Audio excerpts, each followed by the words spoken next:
السلام عليكم حبايبي، تعالوا كده النهارده معانا كرتونة مش هنرميها ابدا، هنستفاد منها وهنعمل منها حاجة كده قمر هتعجبكم قوي ان شاء الله. تعالوا كده تابعوني ويلا بينا نبدأ. هنخطط كده بس بالقلم علشان خاطر انا هقصرها شوية عشان خاطر تطلع منظمة شوية، وبعد كده بردك هنسويها تمام. وبقطر بقى او بمقص او اي حاجة عندك تحس ان هي سهلة عليكي هتقصيها، وهتعملي طبعا الطول اللي انت عايزاه. انا اخترت الطول الصغير دوت عشان تبقى شكلها كده لذيذ وما تبقاش ضخمة. انت اختاري الطول اللي انت عايزاه، ممكن تعملي بطول الكرتونة كلها زي ما انت عايزة، مفيش مشكلة. هنقطعها كده وتتقطع معانا بمنتهى السهولة جدا. وتعالوا نشوف كده هنعمل فيها ايه، بس هسويها الاول. انا برحب بكل المشتركين الجداد اللي دخلوا عندي على القناه، وبقول لهم ان شاء الله تطلعوا مستفادين من كل الفيديوهات اللي بنزلها. ولو انت اول مره تخشي القناه بتاعتي ما تنسيش تشتركي في القناه وتفعلي الجرس. وقبل ما تعملي كده ممكن تخشي تشوفي الفيديوهات اللي فاتت، لو لقيتي ان القناه مفيده فعلا يبقى من حقك انك تشتركي، لو لقيتيها مش مفيده عادي اخرجي براحتك وما تشتركيش. بس ما تنسوش اللايك الجميل اللي زيكم وتعليق كده حلو زيكم علشان خاطر تقولي لي رايكم ايه. انا قصيت زي ما شفتوا كده الكرتونه اللي هي كانت الغطا عشان احطها في القاع، علشان خاطر يعني ايه تعزز الكرتونه وتمسكها لي وتخليها جامده. جبت كده الحبل دوت عند اي حد من مستلزمات مطبخ بيبيع بلاستيكات وحاجات المطبخ دي. هتلاقيه رخيص مش غالي، انا مش فاكره طبعا كنت جايباه بكام، كنت جايباه من فتره. وهنبدا نلفه كده على الكرتونه بمسدس شمع او باي لزق عندك. ممكن يلزق الكرتون او الورق عادي. تمام، انا كده اختصرت الفيديو عشان ما اطولش عليكم ولفيت حبه. عايزه اقولك استخدمي لما تيجي تعملي اعاده تدوير لاي حاجه، استخدمي اللي عندك. يعني شوفي ايه انت اللي عندك ممكن تزيني بيه وزيني بيه. انا بديكي فكره وممكن انت من الفكره دي تنفذيها زي ما هي، وممكن تنفذيها بطريقه بالادوات اللي عندك.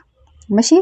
بقول لكم انتوا ممكن تلفوا كده شويه من الحبل وشويه تلزقوا، تلفوا شويه وشويه تلزقوا لو يعني اللزق هيعجز معاكي. ماشي، يعني ما بين كل لفتين كده تروحي عامله شويه لزق لو لقيتي اللزق هيعجز معاكي.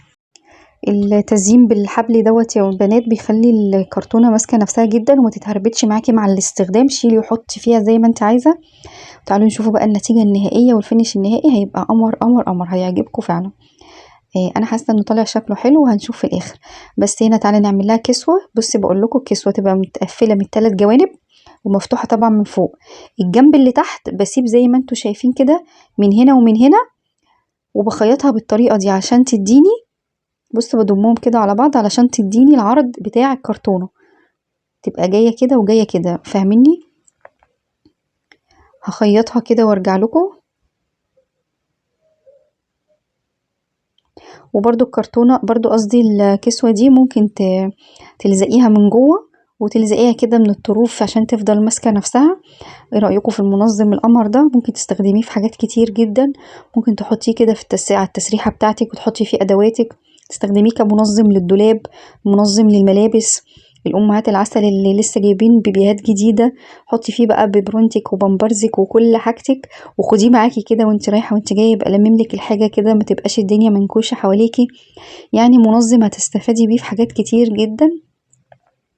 ده شكله كده لما حطيت فيه شويه ملابس، ممكن نستغله في حاجات كتير قوي. قولولي رايكم ايه، وما تنسوش اللايك والشير والتعليق الحلو اللي زيكم. قولولي رايكم ومن اي بلد بتشوفوني، وانتظر الفيديوهات اللي جايه ان شاء الله يكون فيها حاجات جميله زي كده. والتزيين طبعا زينيها زي ما انت عايزه، ممكن تسيبيها كده عادي بالكسوه اللي جوه ومن غير الفيونكه دي. الفيونكه دي انا عملتها من نفس الرباط وحطيت لها شويه خرز كده كان عندي، يعني اديتها منظر. ايه رايكم؟